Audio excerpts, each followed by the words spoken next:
Chainsaw man is better than entire demon slayer हो। तिमीहरूले सही कुरा सुन्यौ, किनकि चेन्सो म्यान रेजे आर्कको मुभी फाइनली नेपालमा रिलिज भइसकेको छ। मैले चाहिँ नि यो मुभी हलमा गएर यसको फर्स्ट ह्यान्ड एक्सपिरियन्स लिइसकेर म मात्र के कुरा भन्न चाहन्छु भन्दाखेरि वाट अ केयस। तिमीहरू चोरहरू जसले चाहिँ नि यो मुभी हेरेको छैन, तिमीहरूले चाहिँ नि मैले के भनेर सोचिरहेको छौ भने आजको यो भिडियोमा चाहिँ नि म यो मुभीको बारेमा सब थोक कुरा हानेछु। यो मुभी चाहिँ नि वर्ल्ड वाइड रिलिज भएसँगै रटन टोमेटोजमा चाहिँ नि हाइएस्ट रेटेड मुभी बनेको छ। त्यति मात्र नभइकन विभिन्न मुभी रेट गर्ने वेबसाइटहरूले चाहिँ नि यो वर्षकै टप 5 बेस्ट एनिमेटेड मुभीमा नोमिनेटेड गरेका छन्। यो मुभीको लागि चाहिँ नि म Demon Slayer Infinity Castle Arc movie भन्दा पनि बढी एक्साइटेड थिएँ, किनकि मलाई चाहिँ नि यो मुभीमा कसको ब्याटल हुन्छ भनेर पहिला नै थाहा थियो। तर पनि मैले चाहिँ नि यो फिल्म नेपालमा रिलिज हुनुभन्दा अगाडि नै हेरिसकेको थिएँ। मैले यो फिल्म हेरेको भए तापनि हलमा गएर पैसा खर्च गरेर हेर्ने डिसिजन मेरो नराम्रो थिएन, किनकि हरेक पैसा मेरो वर्थ इट भयो। यो मुभी चाहिँ नि एउटा यस्तो मुभी हो जसलाई चाहिँ नि हामीले सजाएर एउटा म्युजियममा चाहिँ नि सधैँभरिको लागि हाल्नु पर्ने हो। सो आजको यो भिडियोमा चाहिँ नि चेन्सो म्यान मुभीको बारेमा कुरा गर्नेछु। त्यति मात्र नभइकन यसको बक्स अफिस कलेक्सन चाहिँ नि कति भयो भनेर भन्नेछु। साथै चेन्सो म्यानको मुभी चाहिँ नि डिमन स्लेयरको मुभी भन्दा कसरी राम्रो भयो भनेर तिमीहरूलाई कम्पेरिजन पनि दिनेछु। त्यसैले भिडियोलाई स्टार्ट गर्नुभन्दा अगाडि चाहिँ नि च्यानललाई सब्स्क्राइब गर्न नबिर्सनु होला। चेन्सो म्यान रेजे आर्क चाहिँ नि टात्सुकी फुजिमोटोद्वारा लेखिएको मांगा सिरिज चेन्सो म्यानमा आधारित भएको एउटा मुभी हो, जसले चाहिँ नि रेजे आर्कलाई कभर गर्ने गर्छ।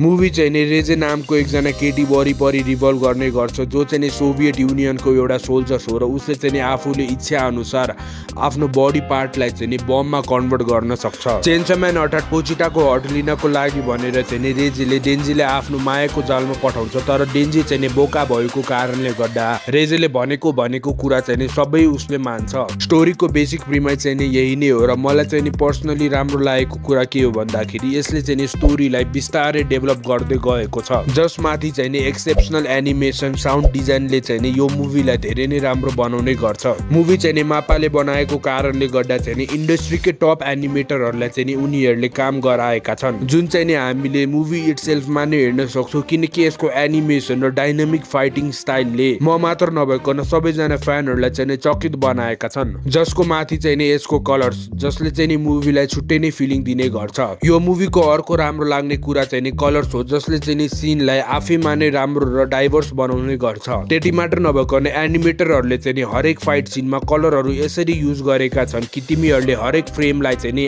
आर्ट पिस मान्न सक्छौ। एक्जाम्पल यीहरू हुन्।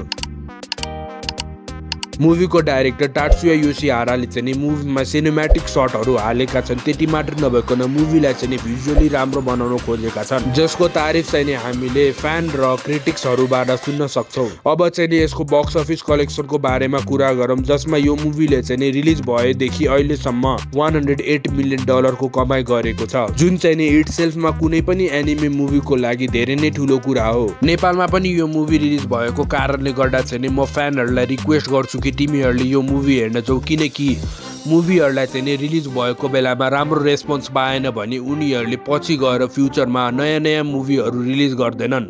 अन्तिममा चाहिँ नि म केही कारणहरू भन्न चाहन्छु जसले चाहिँ नि यो मुभी डिमन स्लेयरको मुभी भन्दा पनि राम्रो छ। फर्स्ट कुरा चाहिँ नि यो मुभीको पेसिङ हो, किनकि डिमन स्लेयर इन्फिनिटी क्यासल आर्कको मुभीमा चाहिँ नि आउने बेलादेखि नै फाइट स्टार्ट भएको छ, तर चेन्सो म्यानको मुभीमा चाहिँ नि बिस्तारै स्टोरीलाई डेभलप गरेर अन्तिममा चाहिँ नि फाइट सिन हालिएको छ, जसले गर्दा चेन्सो म्यानको मुभी मलाई एक्चुअल मुभी जस्तो लाग्छ। दोस्रो कारण चाहिँ नि के हो भन्दाखेरि डिमन स्लेयरको मुभीमा चाहिँ नि फाइट सिनको बिचमा चाहिँ नि ब्याक स्टोरी देखाएको छ, जसले चाहिँ नि फ्यानहरूको एक्सपिरियन्सलाई चाहिँ नि बिगार्ने गर्छ। तर चेन्सो म्यानको मुभीमा चाहिँ नि फाइट स्टार्ट भएदेखि कन्टिन्युअस नै फाइट हुने गर्छ। तेस्रो कारण चाहिँ नि के हो भन्दाखेरि डिमन स्लेयरको मुभीमा चाहिँ नि मलाई एनिमेसन कम, स्पेशल इफेक्ट्स बढी भएको जस्तो लाग्छ, तर चेन्सो म्यानमा चाहिँ नि पुरै नै एनिमेसन मात्र छ। यी कारणहरूले गर्दा चाहिँ नि मलाई चेन्सो म्यानको मुभी डिमन स्लेयरको मुभी भन्दा पनि राम्रो लाग्छ। यही कुरा भन्दै आजको यो भिडियो चाहिँ नि यता नै अन्त्य गर्न चाहन्छु र आजको यो भिडियो तपाईँलाई कस्तो लाग्यो भनेर कमेन्टमा लेख्न नबिर्सिनु होला। साथै एनिमे र मांगाको रिभ्यू नेपालीमा हेर्नलाई च्यानललाई सब्स्क्राइब, भिडियोलाई लाइक गर्न नबिर्सिनु होला। धन्यवाद।